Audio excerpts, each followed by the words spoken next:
ఆంధ్రప్రదేశ్ రాష్ట్ర ప్రభుత్వ ఉద్యోగులకు పెండింగ్ డిఏ డిఆర్ ఏరియాస్కి సంబంధించి ఒక్కొక్కరికి 2 లక్షల నుంచి 4 లక్షల రూపాయల వరకు చెల్లింపులు అయితే రావాల్సి అయితే ఉందండి. సో ఈ వీడియోలో ఈ అరియర్స్ పెండింగ్ చెల్లింపులకు సంబంధించి పూర్తి డీటెయిల్స్ అయితే తెలుసుకుందాం. ముందుగా వీడియోని సపోర్ట్ చేసే వారందరూ కూడా వీడియోని ఒక లైక్ చేసి మీ తోటి ఉద్యోగ మిత్రులకు వీడియోని అయితే షేర్ చేయండి. ఛానల్ని ఫస్ట్ టైం కనుక విజిట్ చేసినట్లయితే తప్పనిసరిగా సబ్స్క్రైబ్ చేసుకుని పక్కన ఉండే బెల్ సింబల్ని యాక్టివేట్ చేసుకోండి. చాలామంది వీడియోస్ చూస్తున్నారు కానీ లైక్ చేయట్లేదండి. లైక్ చేసి మన ఛానల్కి మీ యొక్క సపోర్ట్ అయితే తెలియజేస్తారని ఆశిస్తున్నాం. ఉద్యోగులకు మొత్తం 185 నెలల డిఏ అరియర్స్ అయితే పెండింగ్లో ఉన్నాయండి. వీటిలో కరోనా శాఖతో 54 నెలల అరియర్స్ని అయితే మాఫీ చేయడం జరిగింది. ఆ అరియర్స్కి సంబంధించి జనవరి 2020, జూలై 2020, జనవరి 2021 ఈ 3 డిఆర్ అరియర్స్ అయితే మాఫీ చేయడం జరిగింది. అయితే జూలై 2018 డిఏకి సంబంధించి 30 నెలల బకాయిలు, జనవరి 2019కి డిఏకి సంబంధించి 31 నెలల బకాయిలు, జూలై 2019 డిఏకి సంబంధించి 30 నెలల బకాయిలు, ఇక జనవరి 2020, జూలై 2020, జనవరి 2021 ఈ 3 డిఏలు కరోనా శాఖతో మాఫీ చేశారు కాబట్టి దీన్ని క్యాలిక్యులేట్ చేసుకునే అవసరం లేదండి.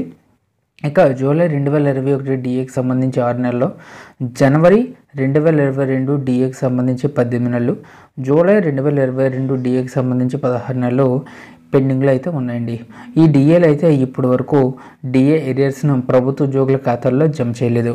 సో మనకి ఈ జూలై 2021 డిఏ వరకు కూడా ఈ బెనిఫిట్స్ అన్నీ కూడా ఉద్యోగుల యొక్క రిటైర్మెంట్ బెనిఫిట్స్లో యాడ్ చేసేస్తామని చెప్పారు.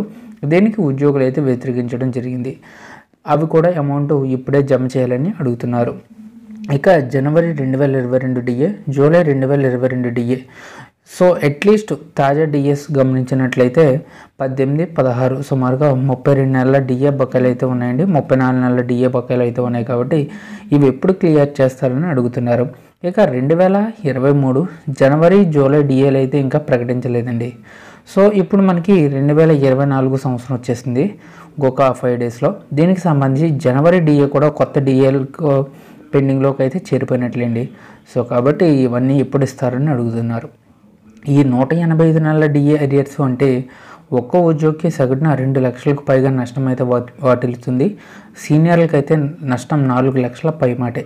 సో కాబట్టి ప్రతి ఈచ్ అండ్ ఎవ్రీ ఎంప్లాయీకి కూడా యావరేజ్గా వేసుకున్నట్లయితే 3 lakhs వరకు బెనిఫిట్స్ అయితే నష్టపోతున్నారు.